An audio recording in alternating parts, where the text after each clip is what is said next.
A Nice Indian Boy is a 2025 romantic comedy directed by Roshan Sethi and based on Madhuri Shekar's acclaimed play of the same name.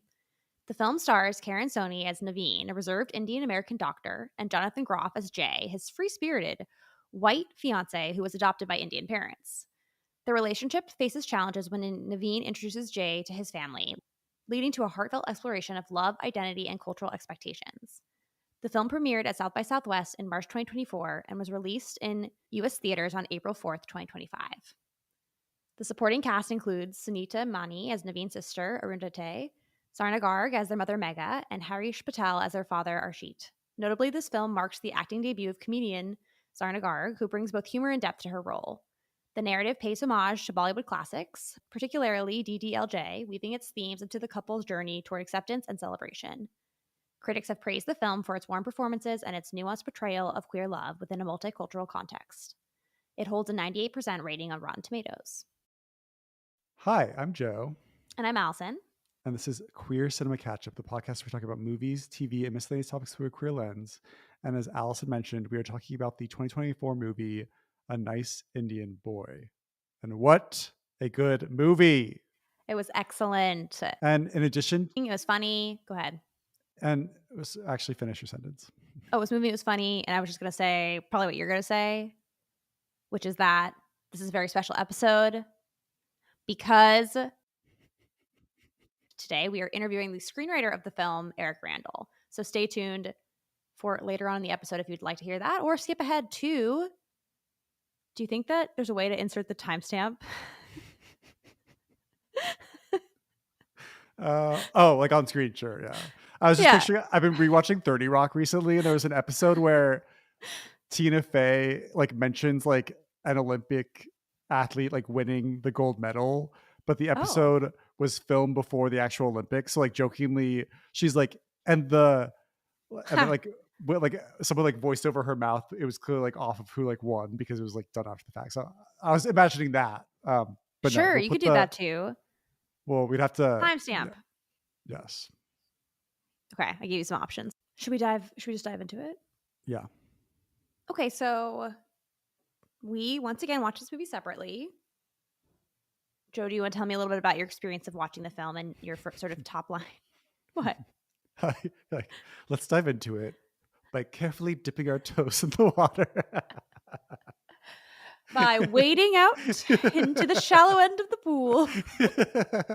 And eventually, with a noodle, we'll make our way to the deep end.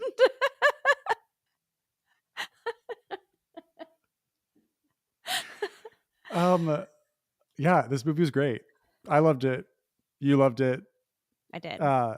And I think we wanted to do it on the podcast before even knowing that we were going to have this interview with Eric Randall, but the writing just really stood out. And it's also as Eric mentions in the interview, it's originally a play. Yes, that he worked with the playwright to adapt into this movie. And yeah, I was really moved by, we already had our interview with Eric, but I was just really moved by the stakes of this movie, the conflict, the misunderstandings. They all felt genuine, and you could understand where the characters were coming. And I think going into this movie, I thought it was going to be focused on Naveen and Jay's characters' relationship, but it's not. It's more of a movie about families. Right. And also what you'll hear in our interview with him is it's about what is life like for a queer person after they were to come out, and how do they juggle the relationship with their parents, with their siblings, with their friends. And I think what's specific and unique about this storyline is with a traditional South Asian family. Yeah, I think, Joe, you're exactly right on multiple points there. I think we both were drawn to this film. I don't know why you specifically were, but I know I love Jonathan Groff. He is from my home state of Pennsylvania. I don't know why the hell you want to watch this movie. And then I also just love when films deal with kind of queer identity and family dynamics, or even just intergenerational stories. I feel like I really always want to watch movies about that, and often they are set in different cultural contexts than my Mhm. own, but for some reason that's something that really resonates with me, maybe because I come from a big intergenerational family. I don't really know why, but it seemed like right up my alley. And then the Mhm. film did not disappoint when I turned it on. And we learned from Eric something very interesting, which is that it sort of followed a Bollywood template in the first half of the movie being about the relationship between Jonathan Groff and who plays Jay and Naveen, and then the second half being about how that relationship becomes integrated with the family, and Mhm. the challenges of that, which I didn't know. I wouldn't have never have known that without having spoken to Eric. I Mhm. was gonna say one more thing. Yeah, and I just think it was I would have guessed that this movie was going to be more of a quote obvious approach where the family is maybe homophobic, doesn't want their son to marry a man, but that wasn't the case at all. The family already knew Naveen was gay. That wasn't the issue, but it really was what happens next once you've come out. And I think it wasn't a very specific cultural context, but for me, I could definitely relate to the central character Naveen's um feelings like, okay, I'm out, but I'm not sure how my parents really feel about this. Like, how comfortable are they? How Mhm. comfortable am I with it? And how that can cause issues for you both as a person in the world and in trying to have romantic relationships. Mhm. And I've never seen a queer story really attack something so subtle, and I think probably pretty universal, both for queer Mhm. people and for other people who make choices that their parents that are a little bit different than the choices their parents would have made. Mhm. Well, I do wonder, my assumptions going to this movie with a title like A Nice Indian Boy is, I think it makes sense when you watch it in the context of the film. There's a line near the beginning where Naveen's character is watching his sister get married, and it's told in voiceover about like how they're so happy that she was able to find a nice Indian boy. Well, And actually, they were an arranged they were couple. the sister. She Oh, had it's dated a revealed bunch to, of in the beginning. Yeah, that line is okay. because Naveen's saying in the very beginning that starts at his sister's wedding. He's watching the wedding unfold. He's saying, my sister had all these crazy boyfriends in college. My parents were Mhm. so relieved that she finally agreed to an arranged marriage with a nice Indian boy. Yeah. And then it goes on to say how everyone keeps coming up to him and saying, "You're going to be next." And he goes, "Well, what does Mhm. that mean for me if I want to find a nice Indian boy?" But sorry, go Right. ahead. And so with like the title of the movie, like it fits in and it makes sense very much to what the story is about, because like I didn't know, is Naveen the nice Indian boy? Does he find a nice Indian boy? I also knew Jonathan Groff was in the movie, who's a white man. So I was like, I don't really know how this all pieces together. But there's something about it where it could be like, and this movie's just like a lot deeper than what the title lets on, you know? Like I didn't know how Hmm. superficial it was gonna be. Like like red, white, and royal blue, like, you know, just like a kind of like a sappy Yeah. romantic comedy. But this was just like much more than that. So I am interested to see if like people are slow, like if this is going to be like a slow burn, like if it becomes more popular over time as people become introduced to it, because I could see the title, while it fits very well and it's like a very fitting title for this movie, I don't know if it's like too generic maybe for people to like latch onto and have it stick out. I think you raised an interesting. I love a good title. I Mhm. always find that to be very impressive when people find a good title for their film or book or whatever it might be. And I actually think the title is very clever because yes, it a red, white, and royal blue. Pick your rom com here. They often have these titles that suggest like a brash, fun concept and like a nice Indian boy. Like, oh, this is going to be a comedy of errors. It's going to be, yeah, your classic rom com, and it is. There, it's funny. It's got big set pieces, all that kind of stuff you expect from a rom com. But Mhm. what's unique about the title and the movie is that the love interest, Jay, is a white man played by Jonathan Groff, but he was adopted and grew up in an Indian household. And so he is the nice Indian. You can look at it, who is the nice Indian boy? It's really both of them. And what does that really mean? And kind of speaking to what you were saying, how this is a deeper movie than maybe what you might think in looking at um, the poster or just reading a log line or whatever it might be, because it kind of says, yeah, like there's culture, there's tradition. We want to be a part of it. We're always going to be attached to it. And then there's the way that it shifts and changes over time based on the different people who move through a family or through a culture or through tradition. And I feel like that really was showcased here with how Jay and then Naveen's father have this like very moving conversation where the father says, this is at the very end of the film, we kind of think the father's the least accepting of what's going on. But he's kind of revealing that the dad, Jay and the dad share this thing in common where they both maybe had very domineering male figures in their life as children. So they kind of can relate to one another. And then I forget where I'm going with. I can't really explain where I'm going with this, but the idea is that they have something in common.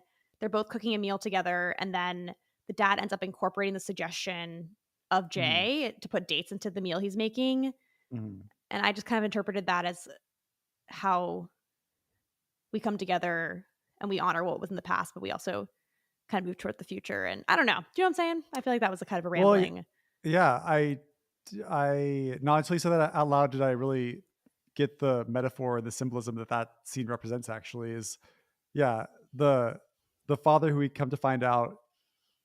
I feel like I'm complicating by like putting another twist on a twist, but the father, the wife who we were complimenting is such a hilarious comic. Naveen's mother, at the end of the movie, also at the wedding, talks about how she met the father, and it's kind of assumes that they had an arranged marriage, and it is. I think that's text. Well, but it's assumed that because it was arranged, they actually it's a loveless actually it's a loveless arranged marriage. The children think that, yes. And Naveen's sister shares that with Naveen, so then Naveen also thinks that about his parents. And the mom tells this very moving story during the wedding of when they first got married. She didn't really know her husband at all, and she didn't know like his likes, his dislikes. And one night she woke up to like this wonderful smell. She comes down to the kitchen, and her husband's like making all these like wonderful dishes. And she was like, my poor husband, he was so hungry. He was starving. And she was like, and he was so embarrassed that he like felt that he like had to cook and eat. She's like, but for me, I was like so excited because I finally knew like something that he was passionate about. And then going back to what you're saying is the father is making this like dish, and Jay is in the kitchen, and they're kind of like bonding together. And he's like, and Jonathan Groff says like, you should really try putting dates in this. It would taste really like good. And the father's like, what? No, like you can't do that. And then at dinner that night, he like brings out the dish, and he's like implemented the dates, and everyone in the family like really loves it. And so like, I think there's like two things happening. Is like, it's like the new and the old coming together, or like looking at things in a different way. And also if you like look at Jonathan Groff as the date himself, and the recipe as the family, and they're like kind of like folding him into it, and they're all becoming one. I think there's like a lot of like metaphors. Like not until you said that out loud did I kind of realize how many layers to it, different layers. And that's where like A Nice Indian Boy is like such a simple title, but this movie, like it is so much more, there's so much nuance, and I feel like it's like really unique. And I really encourage viewers to please watch this movie. It's really good. And during our interview too, Eric talked about like Saved and meeting the writer or the producer of Saved, and how like he like loves that movie. And that was also kind of like a indie queer movie that holds a very special place in my heart. So it's like these are very important movies for everyone to watch. Yeah, I think he brought that up specifically to say, he'd worked with him, and he had been able to say like that was really influential to me. And so the idea that a film could have maybe it's not the big blockbuster that everyone's talking about, that's going to make this big kind of mark on the culture. Maybe it's like a smaller niche, but it impacts the people it impacts so deeply. And that's kind of his hope for this film. And I mean, I could see it having that impact both, because there's just so many points of entry.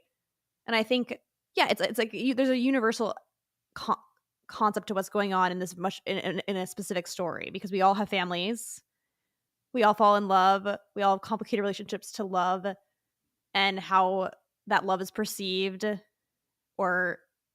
and how different kinds of love, like parental love, sibling love, and romantic love, how do they partner intersect? Love, friendship love, and all the different kinds of love.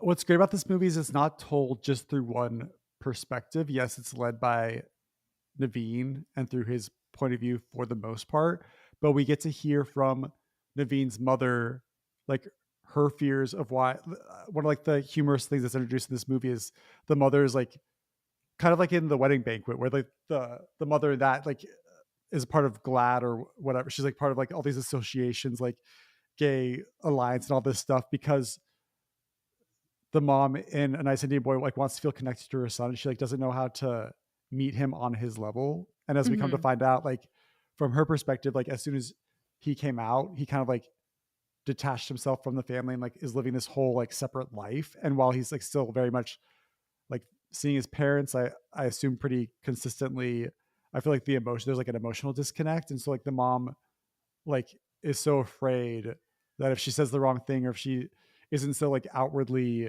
like interested in like queer entertainment that he'll just like find a And reason she is interested to cut her. because hilariously she's watching Out TV all the time just to Yes. and describing the plot of Milk to her son in great detail just because she wants to have Yeah. something to talk about. Yeah, I mean I think that was a huge strength of the film was to have these three different perspectives on marriage and love because in addition the sister character is getting a divorce and also had an arranged marriage and so there's these three layers of love that are explored and yet they're all tied together because it's one family. Um, and yeah, it just made me think about the mom's character in particular really stuck with me because I kind of related to Naveen, but then to hear the mom's sort of response to the way he's behaving made me think kind of about the perspective of the person on the other end. Like, oh, there might be all this fear about being your true self, so you kind of hide, but then that has an impact on the people around you who care about you. And I like to think of myself as empathetic, but maybe I never really thought of it that way. You know what I'm saying? Mm-hmm. Yeah. It kind of reminded me, Joe, of that time we were at a wedding and people were describing to us what it was like. Straight people that we know were describing what it was like when people came out to them. Yes. And I was so like locked in as they were describing these moments because for the person coming out, that is such a weighty, intense emotional moment you're going to remember forever, depending on who you're telling and how comfortable you are with your identity and how many times you've come out, blah, blah, blah, blah.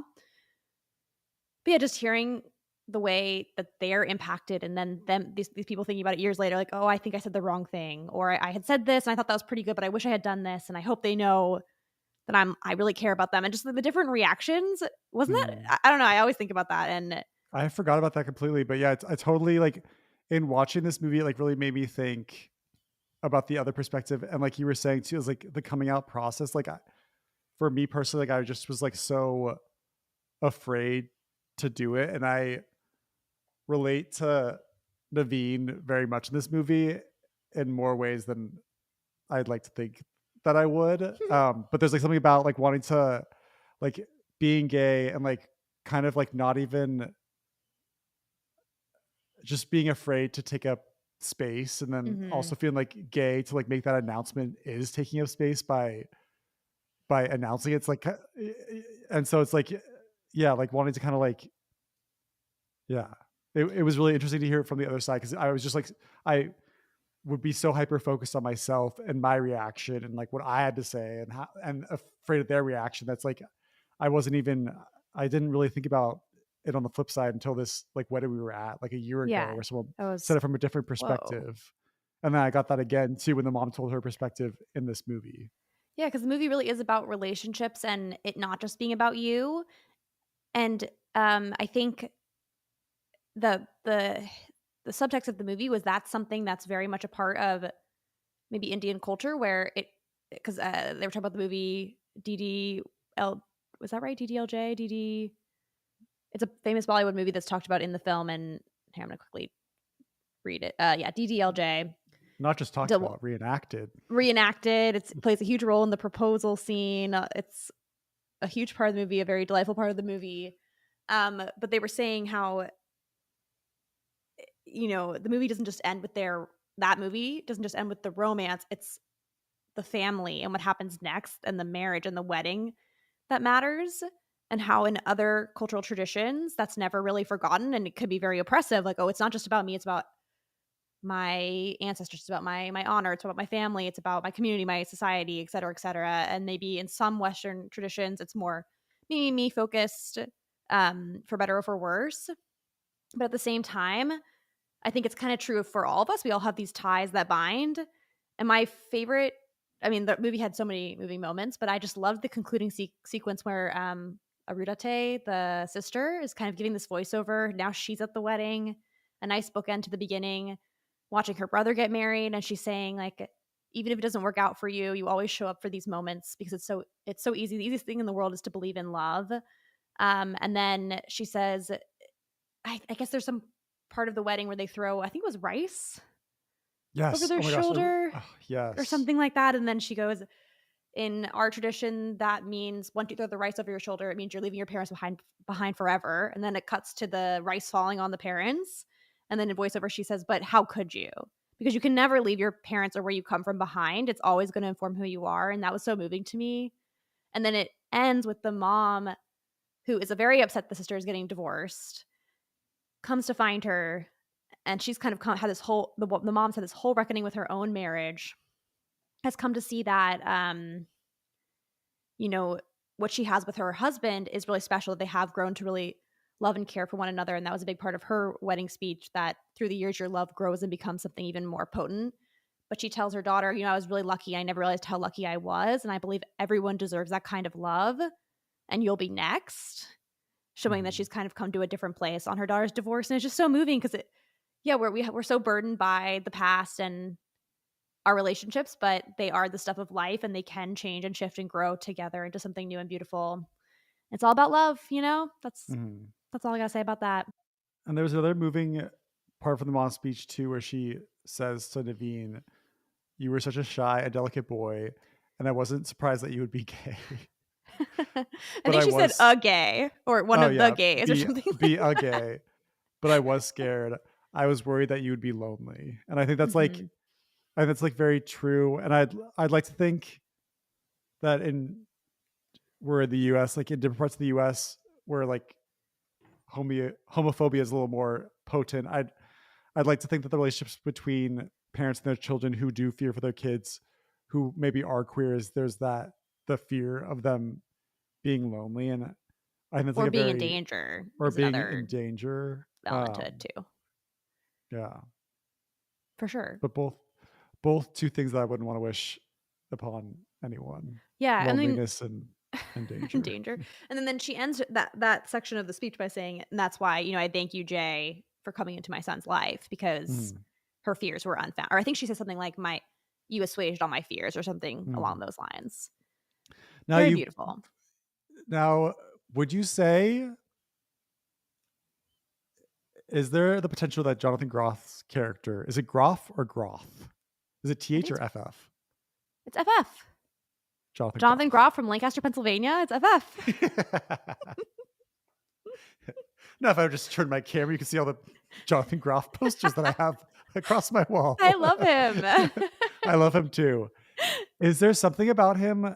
I do think there's like more depth, and this isn't like an accurate comparison, but I do kind of get a little bit of a Manic Pixie Dream Girl from him, where he's just like so not in like the negative tropes of that character, but there's just something about him that's like so confident, so sure of himself, and all of the things that from his past that he's like not really insecure about anything, and everything from his past is something that you love to talk about on the podcast too, in queer films specifically. I was just thinking is a queer character, their parent, either like one parent or both parents are dead. Not only is Jonathan Groff adopted, which implies that maybe his birth parents passed away or they're no longer involved in the pictures, that his adopted parents also passed away, but it's like all of his things from his past that inform his character aren't necessarily like insecurities in the same way that Naveen has. Is like he's like so confident in his past, so confident in himself,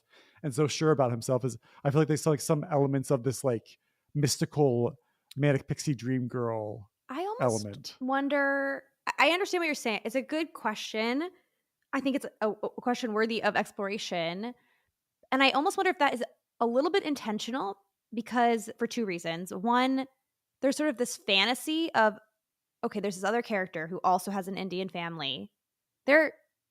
Unfortunately, they're not here, so they can't contradict. But according to Jonathan, they gave him everything he could possibly need to be this confident man who stands before you and have the secure base of love. He even says to Naveen at one point, they gave me the sense of home that isn't tied to a place. It goes with me wherever I go, which is, I think any parent would hope to imbue their child with that. We can't interrogate it because Jonathan as the actor is exuding that, and also because it's what we're told. We're not seeing anything in contrast. And I kind of think there's something nice about that, in that if you have a traditional family and then you have, it's like you see the poster, it's an Indian family, and then there's this white guy. You think you make assumptions about what the movie's going to be, and then in reality, the movie's not that at all, because Jonathan Groff's character also comes from an Indian family, so it's not this kind of cultural clash experience you're predicting, and so it kind of suggests the potential for there being all different types of Indian families out there. So in some ways, I kind of think it might have been on purpose, and to make it's like a clever, nice Indian boy, and it's Jonathan Groff. Like there's something clever about the way the concept of this idea. I had something else to say about this, but at the same time, we have talked about how often in queer films, one set of parents is deceased or just not around, not involved in the story, usually dead. And I do think it might be because the narrative just can't hold all of the complexity around that. It's not going to be a straightforward thing because of our society, because LGBTQ people are minorities. You know what I'm saying? So maybe it's like maybe someday. I don't know. Wait, I don't know. What point are we on right now? What you were saying about Jonathan Groff being kind of this manic pixie dream girl, but then because tied to the parents, which I don't know about. Tied to the parents being not in the picture, so there's no baggage there. But I don't know. I think the film is subtle enough where I did sense some insecurity from Jonathan's character. I just don't think they went into it as much, like the vaping when he was anxious. Yes, which I want to talk about that scene. But really quick, what you're talking about, what did you say? Like the narrative structure can't hold, or it's just too much story complexity.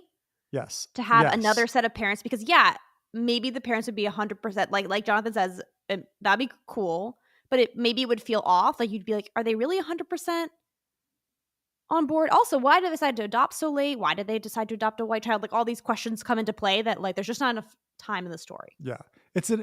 I bring it up, but in the end, it's really like an impossible task. So you can't you can't give every character in a movie a protagonist spotlight. So Naveen's like the main character. Jonathan Groff is more of a supportive character. So it's a lot to put on, and I think it's not fitting, but I just thought it was interesting. I mean, I do want to underscore that I do think that it might have been partially the fantastical element of this being and this could apply to any group of people, the idea that there's families out there that are perfect and they're going to give you a sense of home and accept you for your queerness, no questions asked. Yeah, we all want to believe those families exist. So there's something about Jonathan Groff himself that is he's kind of this movie kind of felt like it's almost like they inserted Jonathan Groff, the celebrity, into this movie in a way, because he appears at the temple, and the music that's played is all magical. He just seems like this magical Broadway spirit that's appeared absolutely in the movie, not afraid to sing, not afraid to be his full self. He's kind of the opposite of everything that Naveen is in so many ways, is not afraid to take up space in the world. Yeah, go for it. No, this is gonna support what you're saying. Have you ever seen? I think we're in the deep end of the swimming pool right now. I'm gonna get rid of my noodle. It was purple.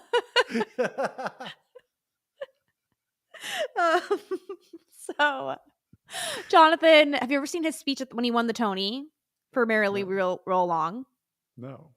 He talked about how, and his family were Mennonites, which is basically Amish, but a little bit more lax, but not by a lot. And this explains so much about it. I don't know how serious they were about being Mennonites, but they were, or they at least had Mennonites in their family. Lancaster, it's rural. I mean, it's rural, and you can get there from where I live, Pennsylvania, in 30 minutes, so it's not that rural, but still, there's farmland, small town kind of place, religious family, and he really wanted to dress up. I think it's like Dorothy from The Wizard of Oz and sing all of her songs. And he's in the speech said, my parents would let me do it. They probably didn't understand it, but they let me do it. And they championed me. They got excited for me when I was 4 years old doing this. They cheered me on. They just let me be me. And how important that is for someone who then wants to go on and be a performer, that you see your children for who they are, and you, even if you don't get it, you kind of let their light shine and say, oh, this is so beautiful. I can't, you gotta insert the speech because I'm not doing it justice at all. Thank you for letting me dress up like Mary Poppins when I was 3. Thank you for letting me act out scenes from I Love Lucy on my 10th birthday. Thank you for always allowing my freak flag to fly without ever making me feel weird about it. Even if they didn't always understand me, my family knew the life-saving power of fanning the flame of a young person's passions without judgment. It's what enables you to be someone who's not afraid to be seen or to sing in public or to express love, which we're all a little embarrassed by, as Jonathan/Jay's character claimed in the film. We're all a little embarrassed by love? By the bigness of it. Oh. I thought he wasn't, but isn't that his whole thing about, is that he's not afraid of the bigness, but he can see that Naveen is afraid. He said it was after he sang, he was like, it's okay. Like, we're all like a little embarrassed by this stuff. Like, he was kind of normalizing Naveen's reaction, even if he himself was less encumbered by the embarrassment we all share. Okay. By displays of emotion. And we can never admit if we like someone. It's, you can't. It's too vulnerable. Well, there is something about, like, Jay brings Naveen to meet his friends, and there's a hilarious focaccia. Was there like marijuana in the focaccia bread? Which it looked delicious. So I could easily relate with Naveen of over consuming. He didn't know either, that, to be fair to him, that there was weed. And there was this moment where Jay's off with his friend, like some other friends, like chatting, and one of Jay's friends comes up to Naveen and is saying, like,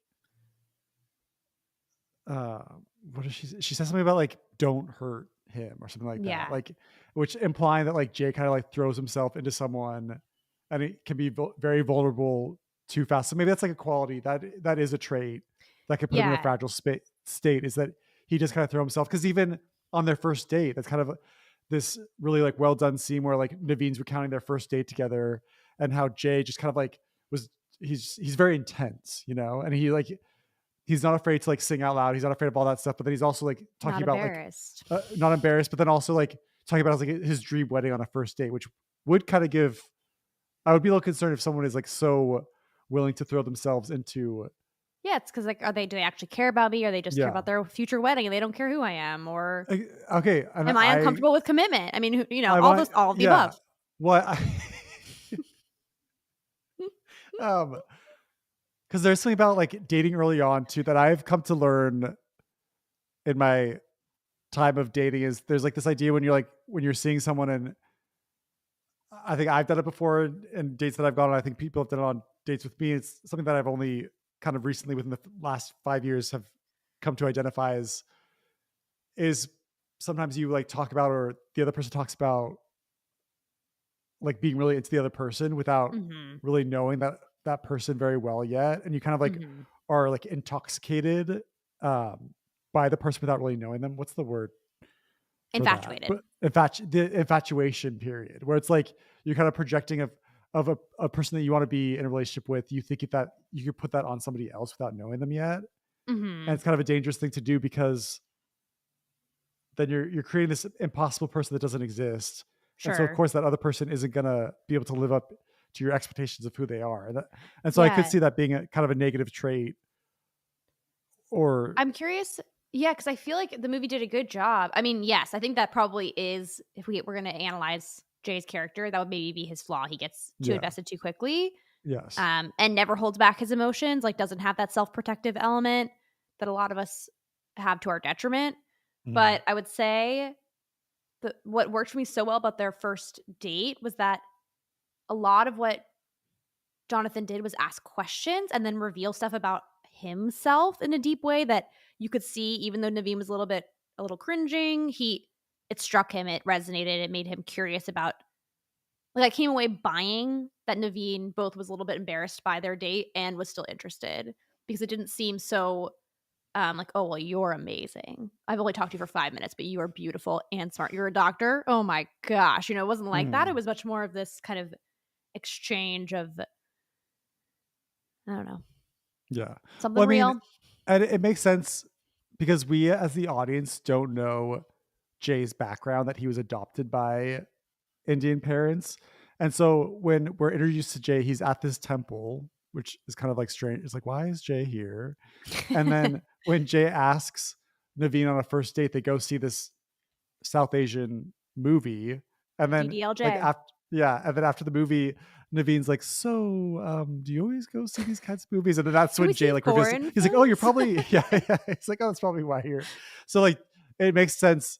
Naveen is probably concerned. He's like, are you just like fetishizing me specifically? And it's like, oh no, like Jay has this very like personal connection, and it's his upbringing. It's his whole life.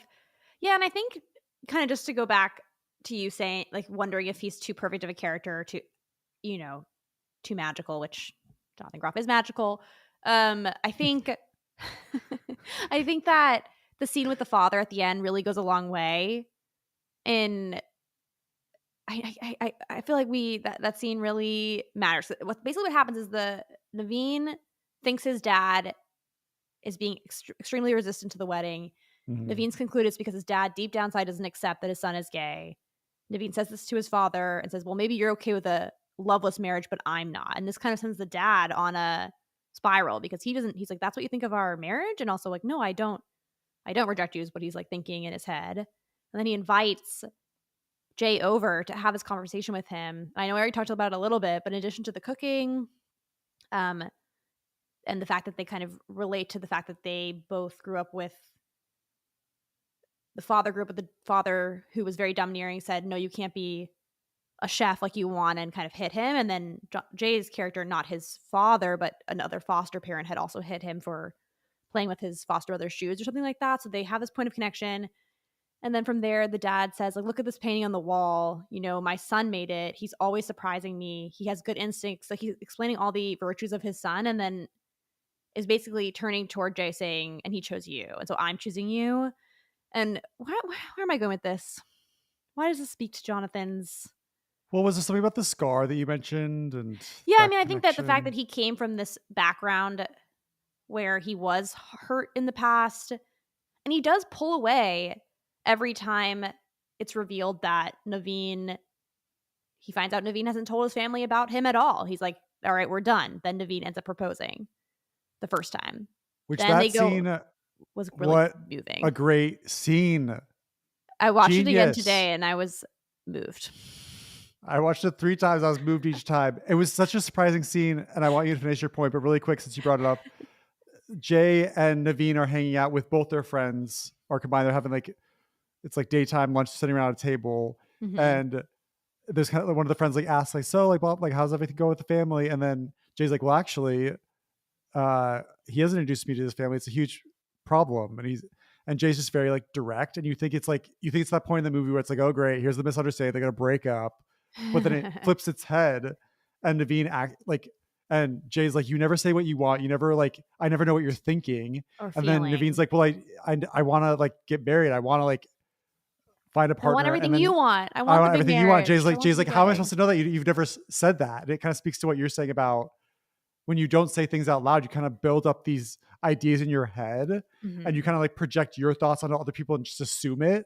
And so anytime that Naveen's father like acted coy about Naveen talking about his personal life, yes, Naveen would be like, it's because he's upset I'm gay. Like, upset that I'm gay. But it's like, no, like your dad could just like sense that you're uncomfortable, so he's kind of uncomfortable. Like it's all this like misunderstanding that's like very genuine and true. And yeah, this scene with the friends is like they realize that they both want the same thing, and then it turns into this proposal. I just remember being so shocked the first time watching. I was like, what I thought was going to have a negative outcome actually had a positive outcome. And that was just, wow. Like this movie is great. Really, you guys need to watch this. More people need to watch this movie. It's really good. And you, like me, will probably watch that scene and be like, reach out across the table and grab his hand. They're sitting on opposite sides of the table. It took them forever to do it. I was like, you just got engaged. Grab his hand. And then finally they did. And I was like, oh, they're meant to be. Yes. I don't know what my point was. It was just that scene, even though it's not really portraying Jonathan in a negative light or Jay's character in a negative light, it just made him feel really real. They made both of them feel like really real people. I don't know. Yeah. And so I love how romantic comedies, I always talk about, there's these misunderstandings that sometimes they're like plot devices that are really annoying. It's like, if only this person said this, why aren't they just saying this? It would reveal that. But here it just like feels more authentic. Like you understand why people are withholding is because they're afraid. You like get the fears, you're able to like lock into it. And I think like because Jay's so direct, it's like really refreshing. It's like when he gets the opportunity, it's like, thank you. He's like saying the things that I feel like so many movies avoid doing, where it just makes sense for his character. So I really appreciated that element, which again kind of went into the almost like this like mythical, like too good to be true person nature. It's a really interesting question, and maybe does a rom-com need that? I don't know. I want to delve into that even more deeply, but I need to think about it more because it's a big question. Because you need misunderstandings. You need people to withhold information from other people. How you structure it is really important too. Because it's like if I'm aware, like I mean, I guess your average moviegoer may not be so aware of it, but like me going into something, if it feels inauthentic, then I get kind of annoyed. I'm like, okay, let's get through this. But yeah, just this, it all made sense. I want to talk about the scene though, when Naveen introduces Jay to his parents for the first time. Great scene. Apparently, according to Eric, it's very, very similar to what was actually in the play. Which, side note, before, I thought this was also really interesting that Eric revealed, and I really want to see if I can find the play to read. Apparently, it was structured around, it was more structured around each marriage, kind of got like a section, which I think would have been cool to see. You said it was like evenly spent with I assume Naveen's mom's relationship and then Naveen's sister's relationship. I'm sure it's excellent, but I just, anyway, that's a side note. But yes, go ahead. Tell me about this scene. One of your complaints with me is I do this thing, which is kind of like it's kind of a dad trait, is a movie we'd be playing and when we'd be watching a movie every now and then I'd get up and go do things while the movie's No, the worst thing that Joe does, that annoys me, but it's even worse. She'll be like, we're about to start something new, like a new movie or a brand new TV show.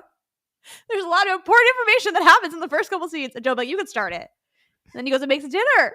I'm like, I have to hold all this information. And then you're not going to understand it. But see, this comes down to my codependency, because I'm like, that's about your viewing experience. I could let you view it how you want to view it, and I can just enjoy it for myself and not worry about your viewing experience.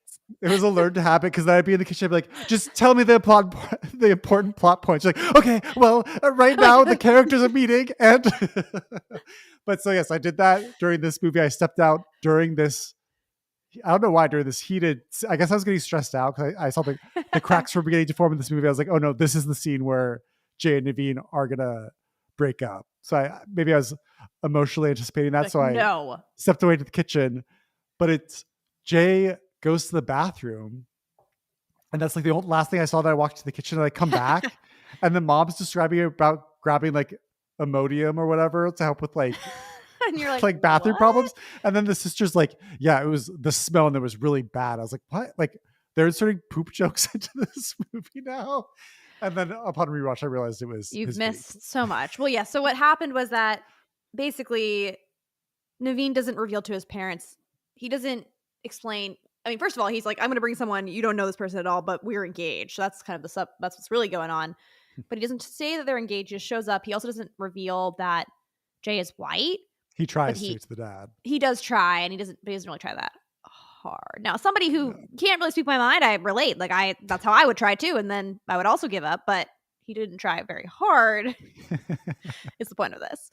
And Jay has an Indian last name, so the parents make these assumption that at least he's dating this nice Indian boy, and then it's this white guy who shows up, who of course, like culturally and in terms of his family, comes from an Indian family, but he is white. And just over the course of this experience, the parents are kind of blindsided. Like they don't know that Jay speaks Hindi. They don't realize that they're dating so seriously. the sister's especially annoyed by this because she knows that she's about to get divorced. Her family doesn't know that. And so she's really angry, like knowing that she's going to reveal this thing that's going to devastate her parents, but watching them be so accepting, or at least trying to be accepting of her brother bringing home this white guy. And so there's like a lot of like, oh, we didn't know this, and someone's acting kind of badly and they're withholding something. Like a lot of the stakes are rising, tension is rising, and meanwhile Jay is feeling really bad because he's realizing, wow, my boyfriend didn't, he's finally told his parents about me there, but he's really not told them a whole lot, and they don't even know we're engaged. So how real was that proposal?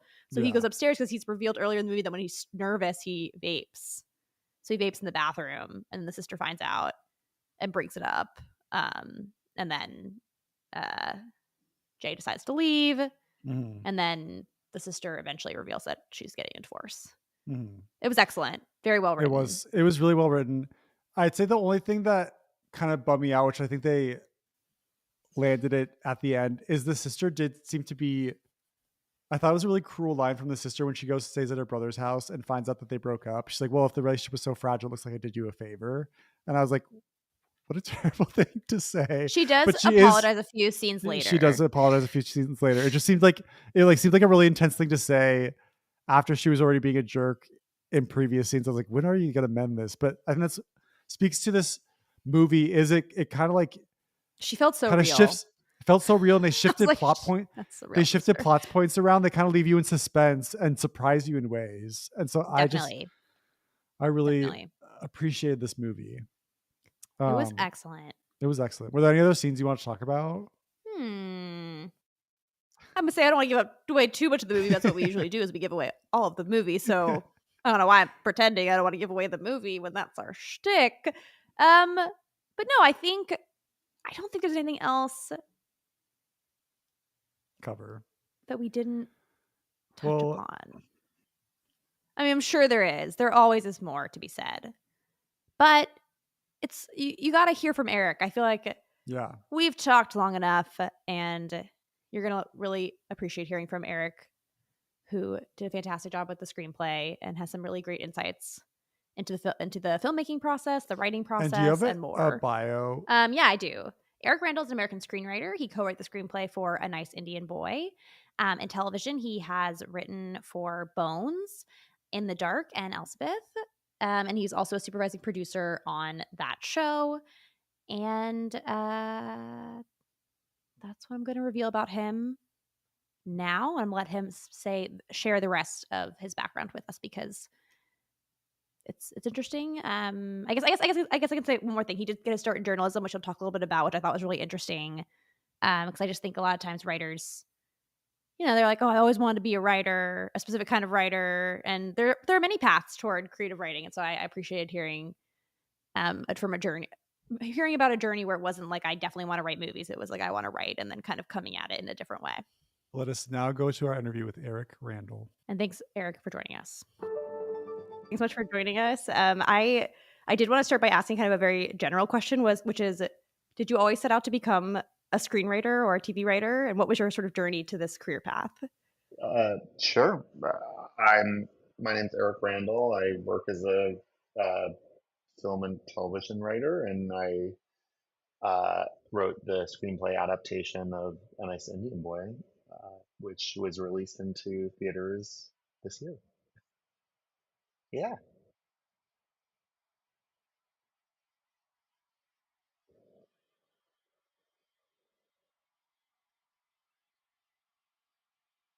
I didn't. I grew up in Massachusetts, which felt very far from screenwriting, so I don't know that I really even had an awareness of it as a career until later on. And my initial foray into writing was through journalism. I started on my college newspaper, and that was really the first time I was extracurricularly telling narrative stories. And so out of college, I went to work at The Atlantic, and then later at Boston Magazine, near home. And I was kind of a terrible journalist in that I have the millennial fear of picking up the phone and asking people questions, and that's sort of core to the role. But I liked the writing, and I liked the storytelling, and I liked seeing people interact with the work. And so I had college friends who had moved to Los Angeles and were pursuing it, and that made it feel more manifestly real to me as something that could be done. And so at that point, I sort of pivoted my ambitions toward that. So I came to it kind of later. Yeah, I mean, not not that late, but it's not like it was my childhood dream. Yeah. That's really cool. Yeah, I feel like I can relate in that well, and Joe probably can too, like relate to storytelling. And there are definitely different ways you can enter that, but yeah, I would find it intimidating to have to kind of get the story from others and feel like I was intruding versus kind of exploring it in a story setting. Right. I think I had an internship at a daily newspaper, and that I was on the Saturday shift, and there had been somebody had shot a police officer Oh my overnight, gosh. Okay. and Oh gosh. the editor said, Eric, go over to the scene and just see what kind of quotes you can get from the people involved and the passersby. And I was like, I would rather die. Yeah. But I did it. I talked to the shooter's girlfriend, and the thing is, people are always actually happier to talk to you than you think they will be.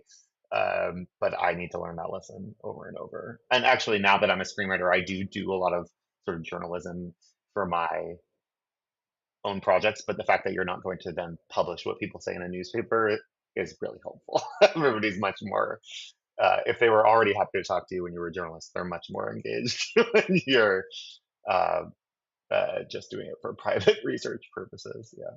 Yeah, the cover of fiction and I never Hollywood. Whoa. Joe, we didn't talk about this, but did you want to switch off? How do you want to go next, Joe? Sure.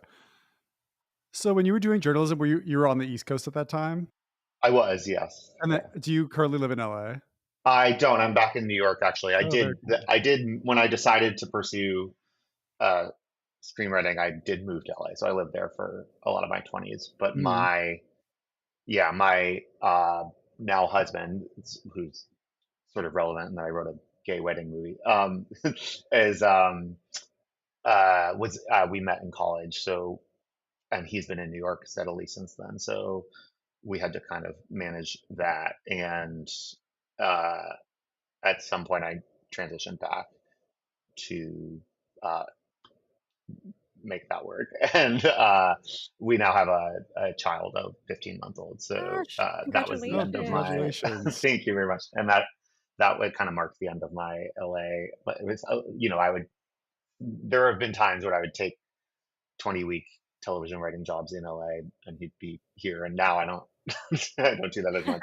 But I'm a writer on the CBS show Elsbeth, and it's actually based in New York. So I actually happily don't have to uh, be flying to LA for work at the moment because I just happen to be in the New York writer's room. How did you come across? Because I saw you also wrote for like a couple episodes of Bones, also, Yeah. and it looks like you like wrote for TV, which is and Allison, of course, we both love TV, but Allison always says she's the. I'm a TV girl. I love that. But I'm interested to hear like how did you come across A Nice Indian Boy? Like how did that opportunity to write for that like fall in your lap? I was trying to push into features, so I came up the ranks in television. And I was on the assistant staff at Bones and got promoted through the ranks because that show ran for 6,000 seasons. So that was my first uh, screenwriting job, was as a staff writer on Bones, which was a job I just loved. And but I was trying to push into features both because creatively I really enjoy the writing of them versus uh, television pilots, because so often the pilot doesn't get made or doesn't go forward, and you have all this story in your head that you wanted to tell and you don't get to tell it.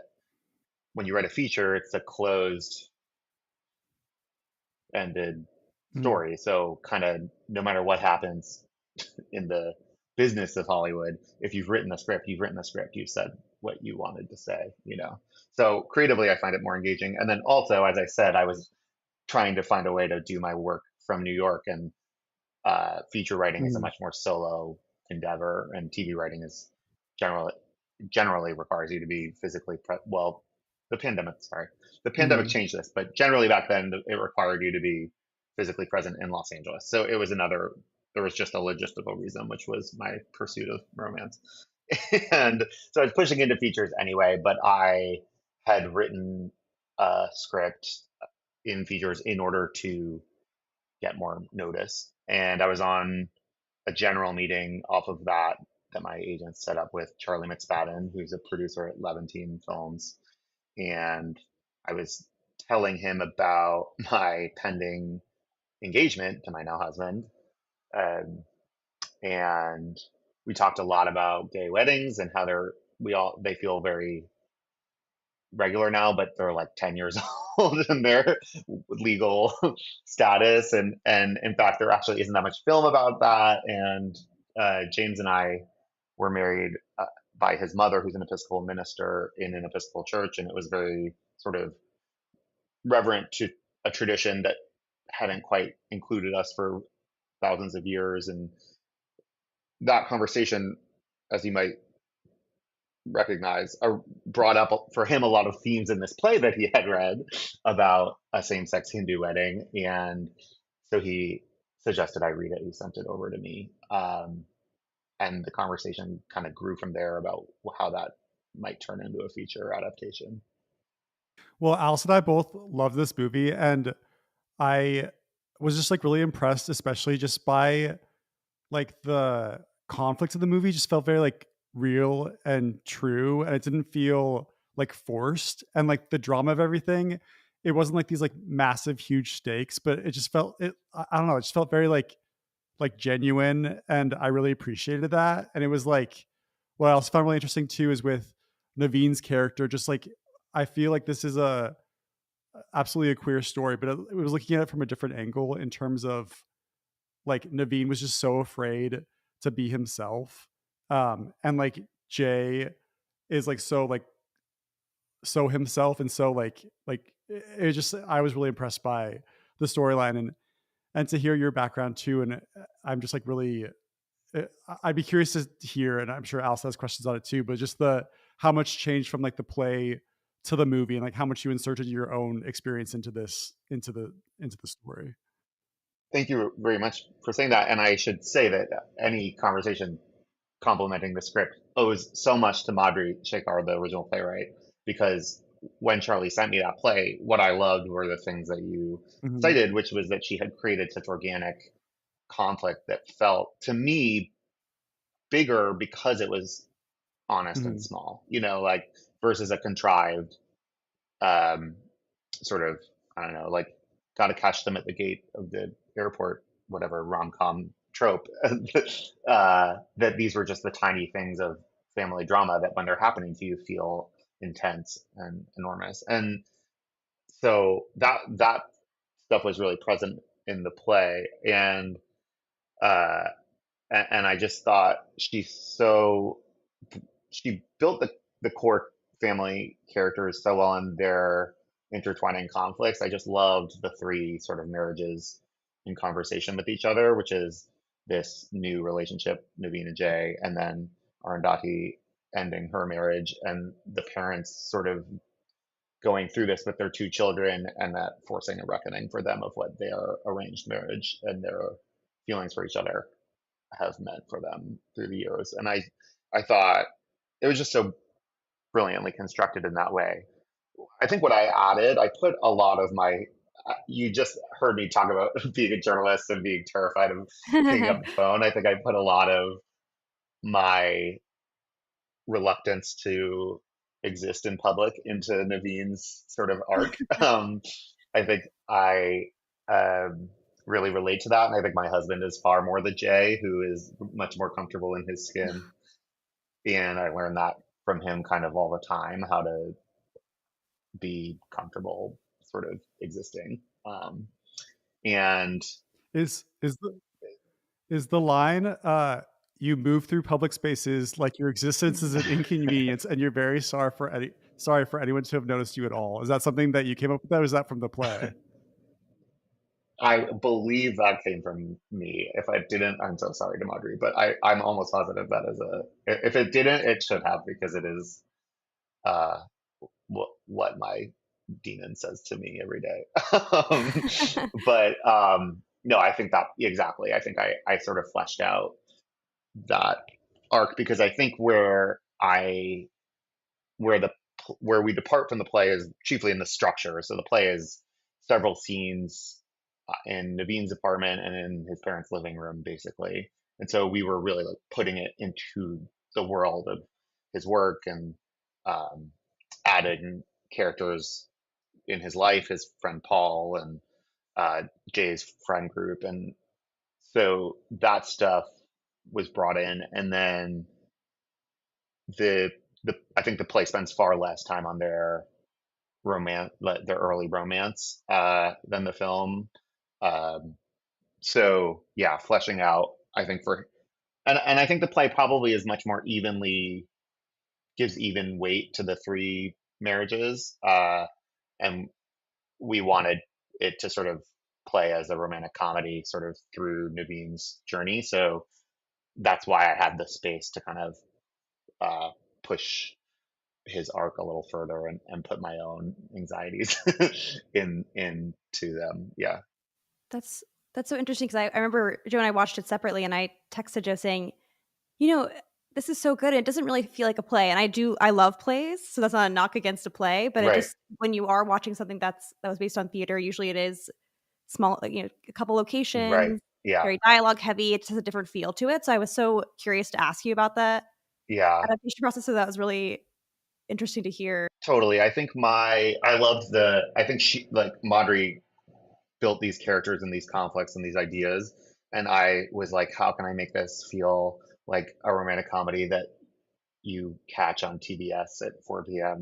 and like you watch, like that for me is the genre of movie I've always wanted to write, is like the movie that that plays on cable every weekend, and that you have to finish when you come across it or something. That's like my genre touch point, I always say. So yeah, I tried to put it more into that structure and aesthetic.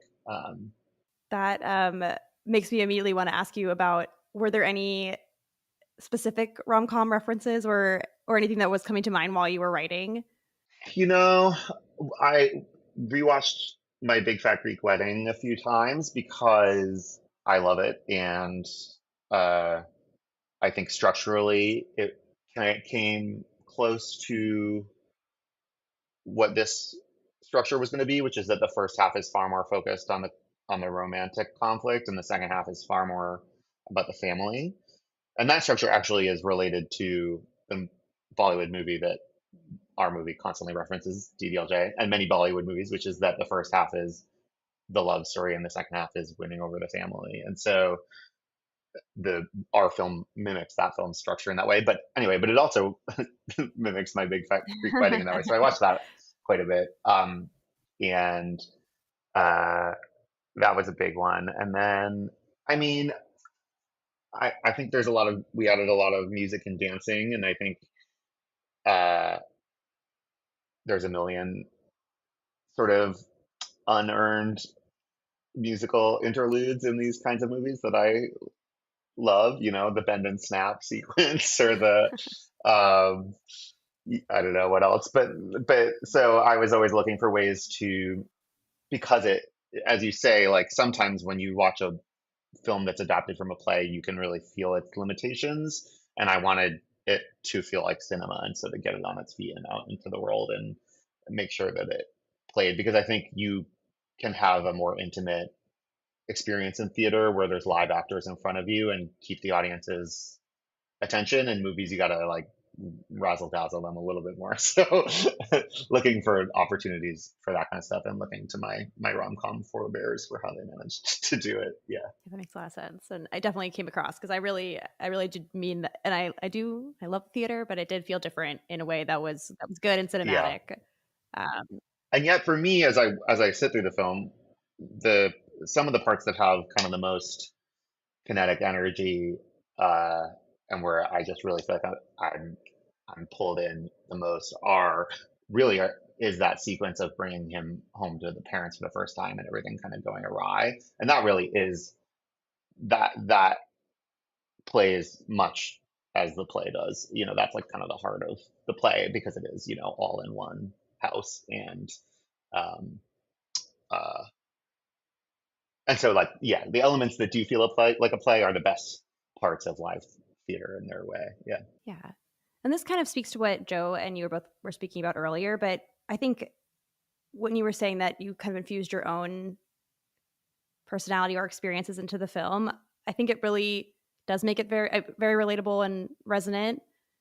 In that, for me, what struck me the most was how Naveen's character, he doesn't want to be seen in public, but also he's withholding from his family out of a fear that it's going to be uncomfortable or lead to these negative reactions that may or may not exist. And I really felt that felt like a unique approach to telling a queer story, and one that I think maybe is very common for queer people, growing up and then being an adult and coming out, and you tell your parents and you're like, and now what? Now how do I tell them everything? Do I keep it held back? Are they really comfortable? They say they are, et cetera, et cetera. And yeah, that to me it really moved me. And then to see the flip side of that and see how when the mother says, I'm so afraid of saying the wrong thing and you're going to leave and never come back, and just kind of understanding it from that other perspective. And so, yeah, I'd be curious to hear about how that kind of worked its way into the script.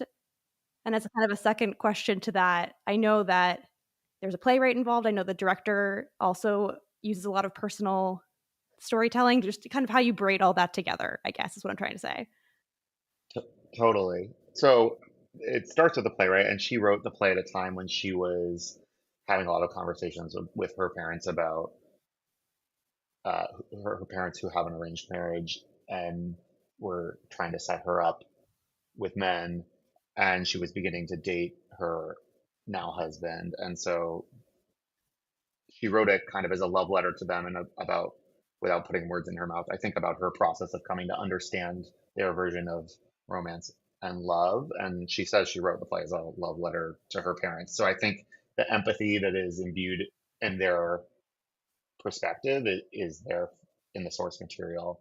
And one of the things I really loved about the play is that it reminded me of so many of my queer friends' experiences, which were these misunderstandings with their parents, particularly well, I love that it was a queer story that was not about coming out. It was about the nitty gritty after coming out of coming to, because I think there's just so much more nuance, and that stuff tends to get short shrift in queer cinema. And so something that has happened to many people I know is that their parents take issue with a partner, and to a queer person that reads as veiled homophobia, and the parents feel like, well, you being gay doesn't mean or queer doesn't mean we can cede all rights to have any say in who you bring home. And I thought that a parent whose marriage was arranged would have a particular perspective on their child's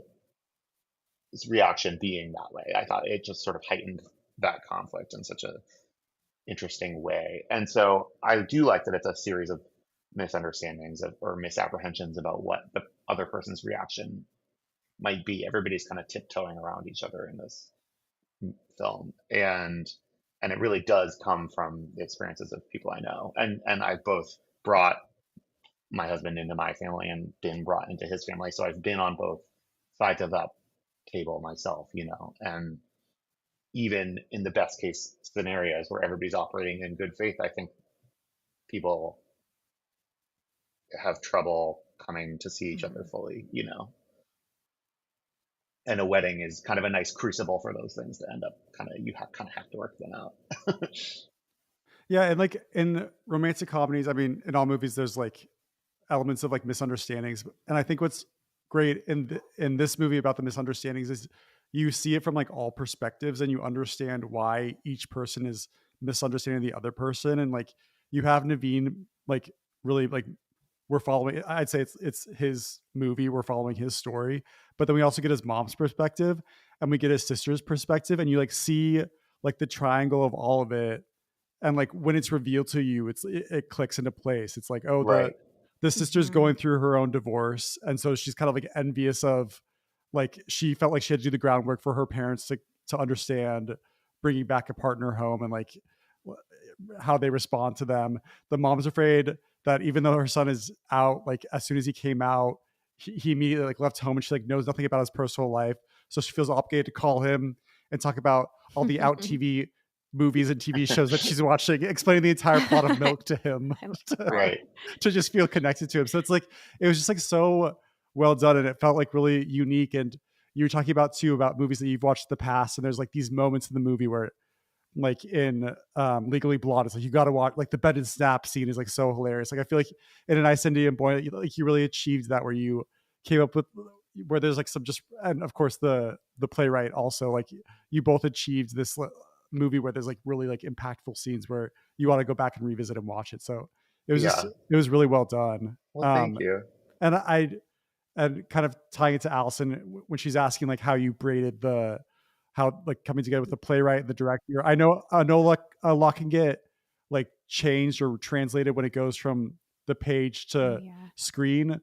When you watch this movie for the first time, were there any big surprises in like how they like interpreted what was written on the page? There were, I should say, yes, the movie was directed and not by me, but by Roshan Sethi, and quite well, and who is real life romantic partners with the lead of the movie, played by Karan Soni, and they absolutely put a ton of their selves into it, and did so at the script phase too. So when Roshan came on board, I did a rewrite based on his notes, and then we worked together, and so there are things like the family portrait of them in red turtlenecks is based on a real portrait in Karan's family home that Roshan saw when he first went to visit them, and thought was so hilarious. And so, there's all sorts of flourishes that come from them, and more than flourishes, really significant thoughts on. I think Madhuri grew up in India where she was in the majority as a Hindu woman, and I am, I should say, for podcast viewers, white and Episcopalian, as I said, and Roshan was the first sort of member of the creative team who grew up sort of second generation or with immigrant parents, but so he had for instance, among the many contributions he brought when he first signed on, he had a finely tuned radar for where Jay's character tipped into being too much, kind of annoyingly appropriative versus hilariously appropriative, and I think that was so helpful as a perspective, because he was like, unless you felt other or made fun of for what you were having in your lunchbox or whatever coming to school, like you're not gonna have the same reaction. So much of it is owed to them, and both are Madhuri, the playwright, and Roshan are accomplished screenwriters of their own. So for me, it was like this dream scenario. I was just so like in such a safe little bubble where the person I was adapting and the person adapting me, I was like knew that could take their notes creatively really seriously, because I knew they kind of knew what they were doing. And so it was a really happy, ideal situation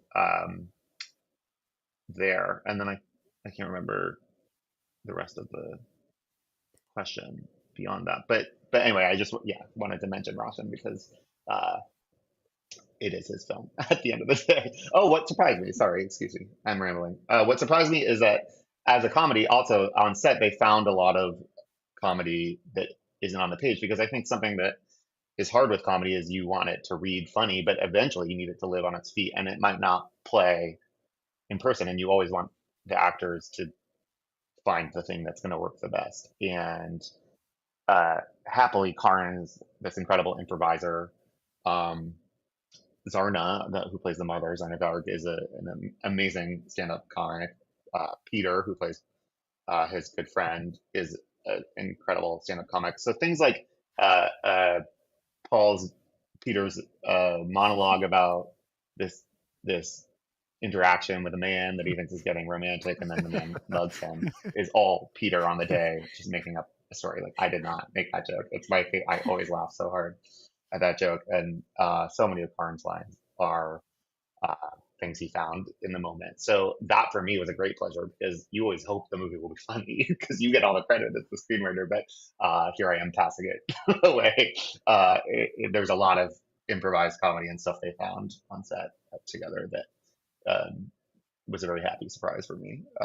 And I always feel like if I'm ever watching it at a film festival or something, and I'm always laughing at those things, and then I get self-conscious that people will think I'm like obsessed with myself or something. But I'm I'm laughing at the parts that I forgot were there because I didn't know about them in the script phase. Yeah. That makes sense. I have a question that's kind of related, I guess. I was curious about, were there different drafts, different passes at it? And then in terms of like how casting, like, did you know, like when you were writing maybe the first draft, maybe the second draft, did you ever know who you were writing for? And does that ever change your writing? I know you also wrote for TV, and I imagine it probably does if it's a character who's kind of an actor is helping to shape the character. But yeah, I'd just be curious to hear about that in terms of this movie or just generally. Yeah, it's true. I'm on, as I said, I'm on season 3 of a show right now, and you learn the actors, and it's so nice to get a second bite at the apple with them as you learn their talents and write toward them. In this case, that wasn't as much the case in my early drafting. I think we all kind of had Jonathan in mind, sort of as a dream casting scenario, and happily he came through for us. And so I that but I, as a writer, I tend not to picture cast on my, at least my first goes. And then, as I said, Roshan signed on early, and I think we all at that point felt fairly sure that Karan would play Naveen. And so as soon as we started shaping it with Roshan, I think he was he as his romantic partner, and the two of them have made another film together called 7 Days. So Roshan obviously understands Karan's skills and talents better than anyone, and so I think we started shaping in particular Naveen toward Karan, but everyone else we sort of had to fly blind until we didn't. But film, you also get a lengthier I'm on a network TV show where the turnaround is like 0 days until you're on set, and so you don't have a lot of like pre-production time. But in a film, you have a little bit. You know who your cast is for a little while, so that you're able to adjust. But in general, the actors were also talented. I don't, they make what's on the Right. best actors make what's on the page feel like it was organically from them. Yeah. Yeah, absolutely. The scene after Jay and Naveen go on their first date and Jonathan's character starts singing out loud, was that in the script, or is that something another? That's in the That play, it? yeah. Okay. That's originally in the play for sure. Oh, Yep, wow. yep.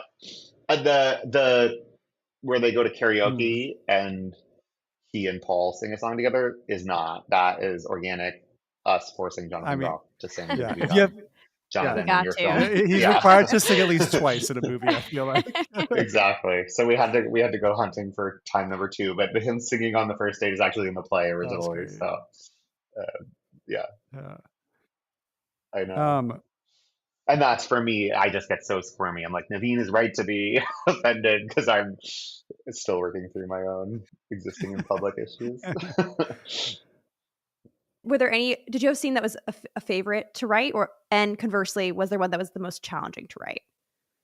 The most challenging was probably the first date sequence, because it has to do a lot.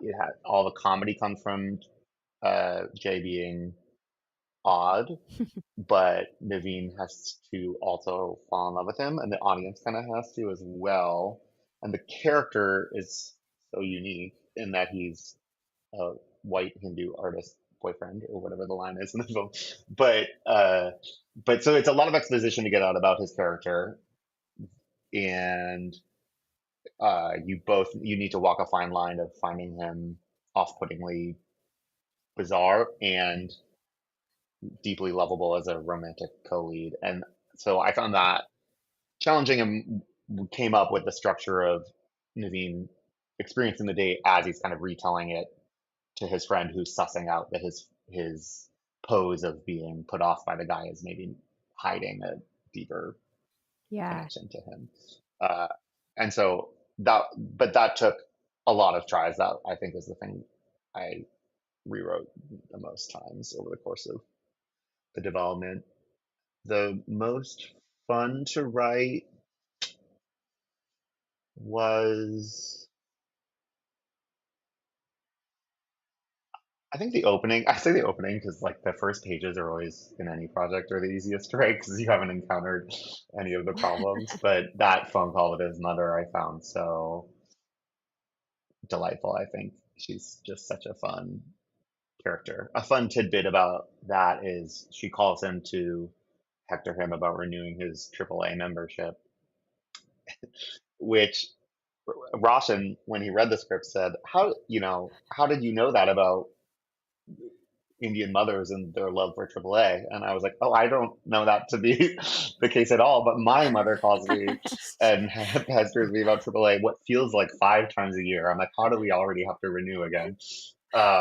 Until I finally have gotten my own AAA membership in order to just stop the calls. But my sister saw the film and was like, "Does this mean the jig is up and dad knows that mom's been paying for our AAA membership?" And I said, "Yes, sorry, I outed you." The dangers of having a writer in the family. Exactly, exposing her. But I think for my parents, it was a very fun experience because they came and saw it when it played at New Fest, which is a festival in New York. And that happened so early in the film, and it's from their perspective so obviously about them I think the line she ends the phone call by being like, "It's fine, I'll just renew it, don't tell your father." And my dad like cracked up laughing because he was like, "Aha." But I think for them it was very gratifying because they're like, "Wow, you really did write this movie." Like, like we already feel your presence on the page. Yeah. I loved that part so much. I just the whole everything that the mom was saying in the beginning was making me laugh so hard. That's great. Yeah, and I think Zarna actually, her recapping Milk is also in the play, but I think Zarna said on the day, "I'd like to tell the whole plot." Yeah. Like we had a smaller genius. amount of it before he cuts her off, and that was her.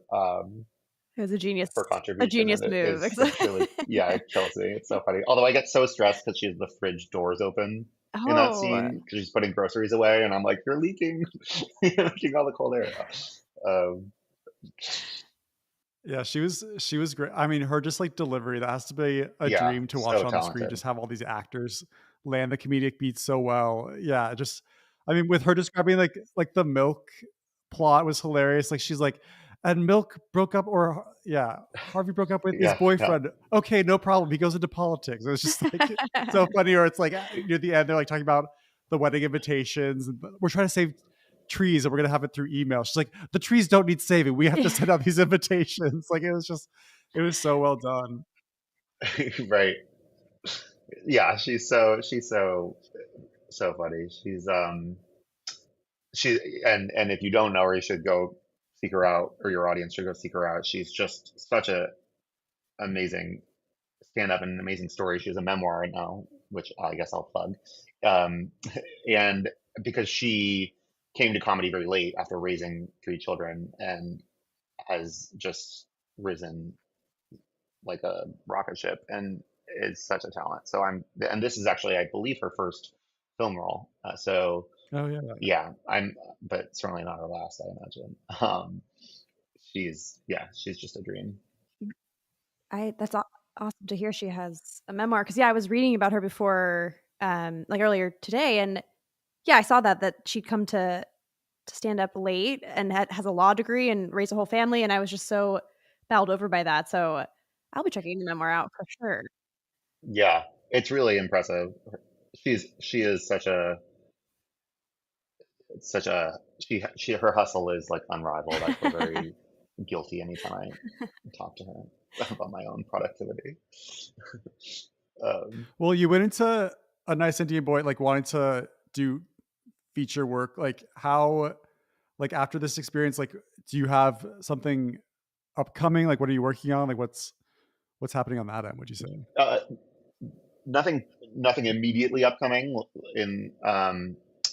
but I am working on another feature with Levantine, who made this film, which I probably can't talk about yet. But anyway, we're working together again, and it's actually not a romantic comedy. It's more of a like sci-fi action comedy. So stretching my muscles a bit there, and then yeah, but so definitely still pushing my little feature career forward. And then, as I said, I still love TV. Don't worry, Allison.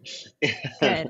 And I work on LSAT, which is a job I love. So that takes like the bulk of my time at this moment. The rest of it is taken by the 15-month-old. So those are the three irons I have in the fire right now. But yes, I mean, it's funny because I think my meeting with Charlie about where he sent me the play was in like 2019 or 2020, if that puts it in perspective. And so I've had this movie in theaters. It felt like fun and glamorous, and it's like the part of your job that's not like being a troll at 3 a.m. writing, as you like shove Cheez-Its in your mouth. And I'm like, oh, I love this. Like I should have more movies in theaters, but it's like, oh, this took 6 years, so time to sit tight for a bit. Yeah, exactly. Yep. It takes time. Yeah. My next question is just it takes a while. You just said that, but I'm curious. Like I'm also like a writer, and do you have any advice for writers out there who are hoping to write for TV or for film or for something else, journalism even? Any advice for anybody out there who's striving? I mean, plenty of advice. None of which comes to mind right now. I mean, I think always be writing, and uh, I guess I learned from I as a journalist was a very outward facing storyteller. I liked to go find stories that were not about me and didn't love excavating my own journey. And I mean, this is an adaptation of a play, so it's not a memoir, but I found it really gratifying to get to weave in the things that I have experienced. And so I think that's been helpful to learn for myself. But it's really just like keep writing till you find the thing that kind of clicks as the thing you're meant to be writing. Write the thing that other people can't write in your stead. Yeah. And it took me a long time to figure out kind of what somebody said to me the other day, like, oh, this is such a you idea, or like this script really reads like you. And I was like, oh, thank God, like finally, like something I have a sound, because it took a long time. I always am jealous. I'm jealous of a friend who like primarily writes sex thrillers because it's so specific. He's just like, I write sex thrillers, and people on meetings are like, we know who to call when we have a good sex thriller idea, And so, finding your lane it can be really challenging if you're me, at least. Thank you. Thank you so much for joining us. This has been so wonderful. And yeah, we love the movie. Everyone should go watch A Nice Indian Boy. And thank you, Eric, so much for joining us. Yes, it is a little indie that could. It is a labor of love for a lot of us, and such a dream that it made it through, and it did so despite a lot of obstacles and a lot of industry people betting against it or choosing not to bet on it. And so, any support your audience wants to give it is we're very grateful for it, and it needs all the help it can get kind of spreading the word. It demands word of mouth because it doesn't have the machine behind it necessarily. So I'm really grateful you guys are featuring it. Yeah, of course. We will word of mouth. We will speak loudly and get the word out there. Yes. Get the word out there. Yeah. That's a great movie. Thank you, Eric. That was our interview with Eric Randall, the screenwriter of A Nice Indian Boy. We are so grateful that Eric was able to join us, and we hope you enjoyed hearing his insight into the film. Thanks so much for listening to us and hearing our thoughts on A Nice Indian Boy. Please like and subscribe to our podcast, available on YouTube and wherever podcasts are found. You can also find us on Letterboxd, Instagram, TikTok. And please, if you have any thoughts about the film or suggestions about other things you'd like us to review, you can email us at queercinemacatchup@gmail.com. Yes. Wait. Can I tell really one quick short abridged story? Yeah. I meant to talk about this on the wedding banquet episode, but I was a wedding videographer for 2 summers. I filmed 50 weddings, and there was one infamous wedding Hang on. that Let I've me never give some. shared. I can't believe you've never shared this on the podcast, you guys, because you know why? Because this is a story that's such a good story. Even though maybe Joe doesn't want to always have to tell it, whenever we're with a new group of people and we kind of are sharing anecdotes, like, oh, Joe, tell them about the thing that happened at the wedding. So, Joe, tell them about the thing that happened at the wedding. It was a summer day, maybe sometime in June, I think of 2018.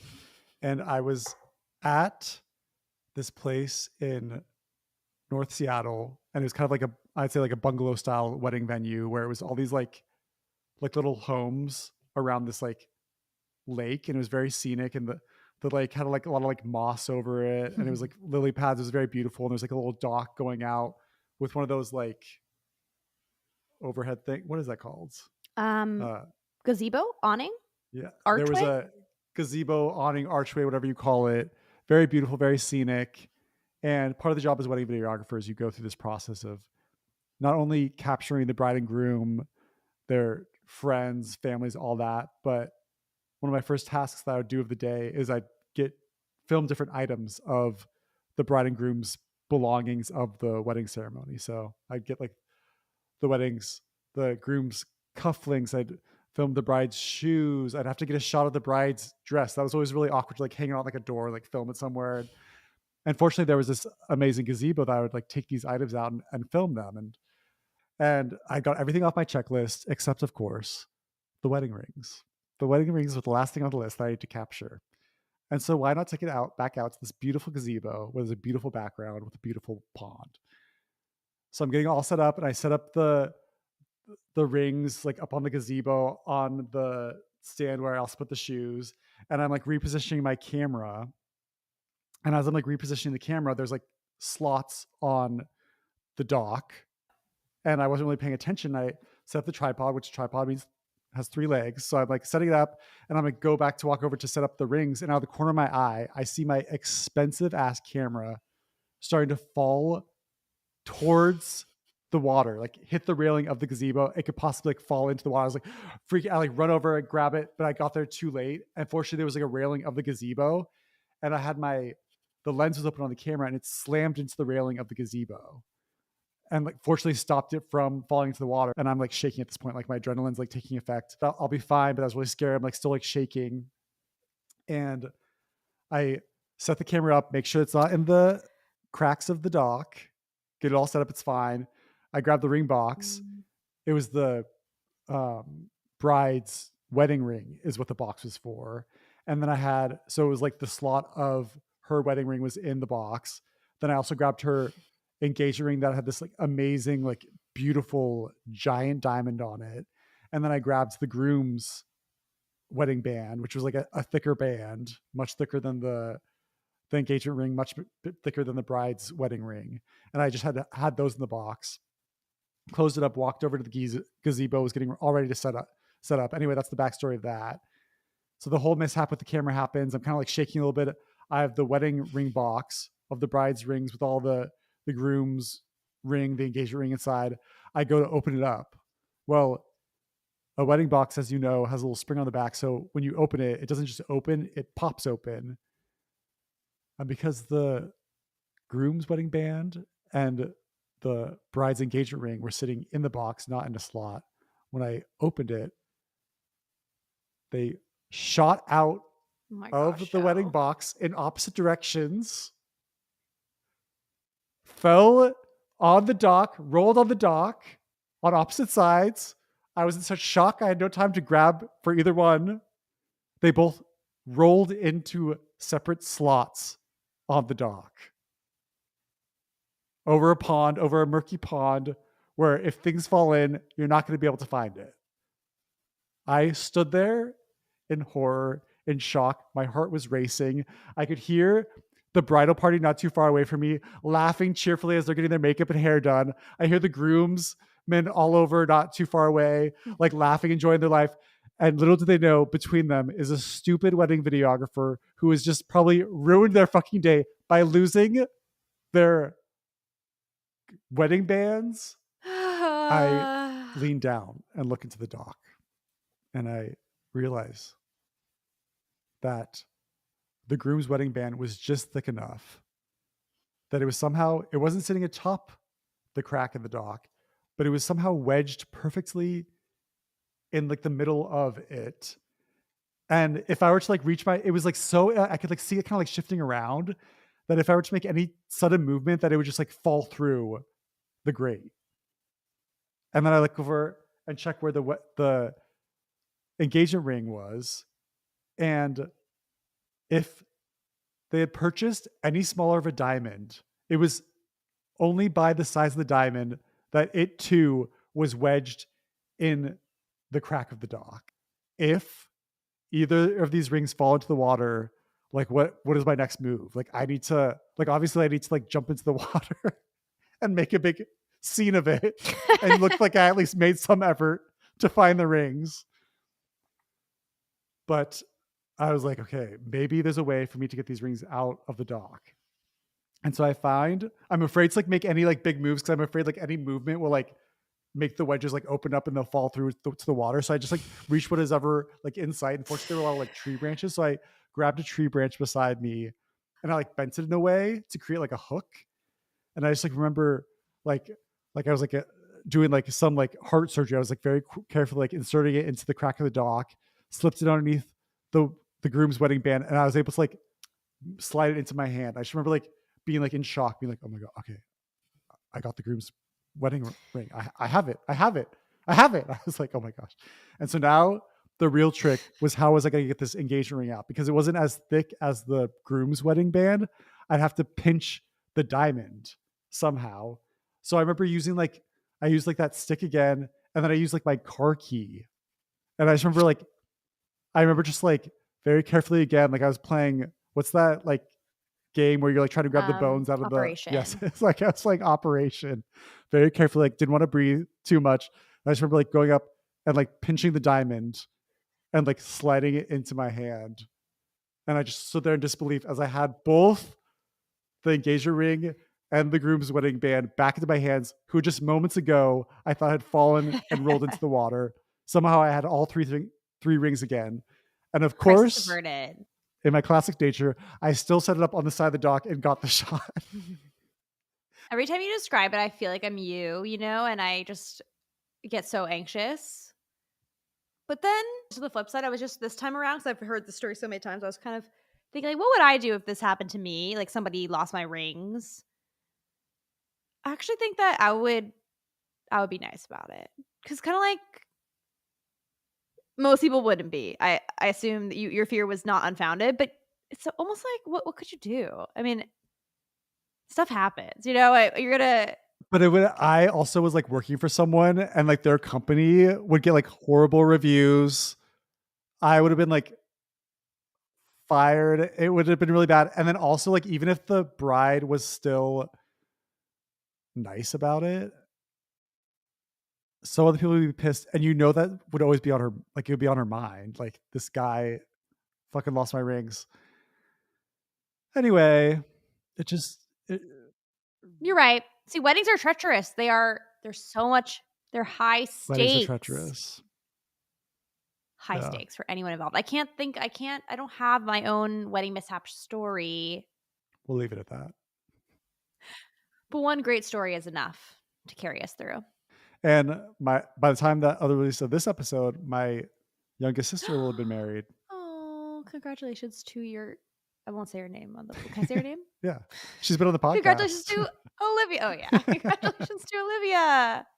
Our guest who must return as a married lady. Yes. And to her fiance as well. Queer Cinema Catchup is a podcast where we talk about movies, TV, and miscellaneous topics through a queer lens. I'm Joe. And I'm Allison. Thank you so much for listening to our episode on A Nice Indian Boy. Bye.